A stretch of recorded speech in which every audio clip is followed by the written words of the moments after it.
Apa kabar semuanya? Sehat-sehat ya.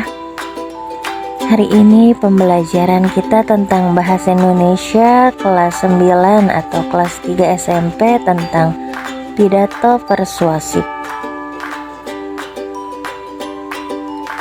Pidato persuasif adalah pidato yang digunakan untuk menyampaikan saran, ajakan, atau bujukan kepada masyarakat agar menyetujui atau mengubah pandangannya sesuai gagasan yang disampaikan. Bentuk pidato persuasif antara lain meyakinkan, menenangkan, mempengaruhi, dan membujuk. Oleh karena itu, tujuan dari pidato persuasif adalah untuk membujuk atau mempengaruhi orang lain agar mau menerima ajakan yang disampaikan dalam pidato tersebut. Secara garis besarnya ada 3 tujuan utama pidato persuasif yang merupakan suatu tahapan, yaitu pertama, pembentukan tanggapan, yang kedua, penguatan tanggapan, dan yang terakhir, pengubahan tanggapan. Secara umum, pidato persuasif memiliki 3 bagian struktur, yaitu pertama, pembukaan pidato. Struktur bagian pembukaan pidato terdiri dari 3 bagian penting, yaitu salam pembuka, berisi salam untuk mengawali atau membuka sebuah pidato; ucapan penghormatan, berisi penghormatan kepada pendengar dalam kegiatan pidato yang memiliki jabatan tertinggi hingga terendah; dan ketiga, ucapan syukur, berisi ucapan terima kasih kepada Tuhan Yang Maha Esa. Yang kedua, isi pidato. Pada bagian ini, orator atau orang yang menyampaikan pidato akan menyampaikan pendapat, gagasan, alasan, informasi-informasi penting yang tentunya bertujuan untuk mengajak atau mendorong para pendengar.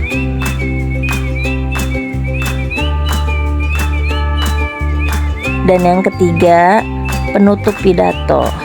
Orator harus menutup pidatonya dengan baik.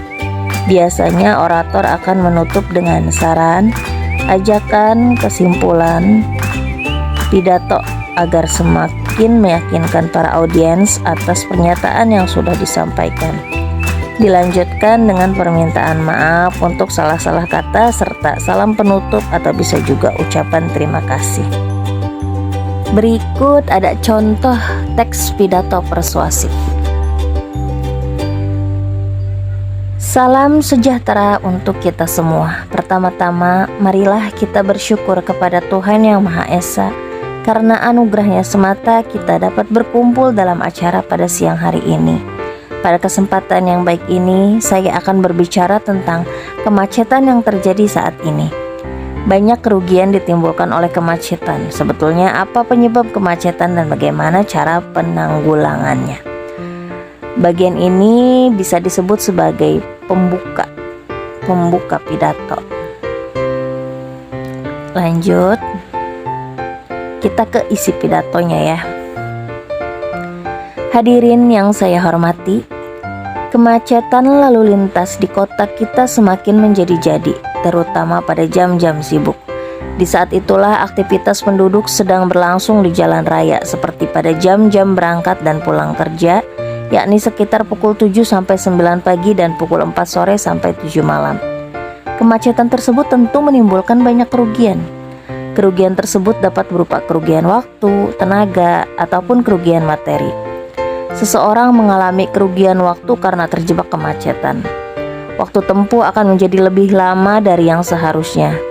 Kerugian tenaga berkaitan dengan kondisi badan seseorang. Seseorang yang terjebak kemacetan akan mengalami kelelahan karena situasi yang kurang kondusif. Selain itu, seseorang juga akan mengalami kerugian material akibat kemacetan. Kerugian material ini berhubungan dengan penggunaan BBM.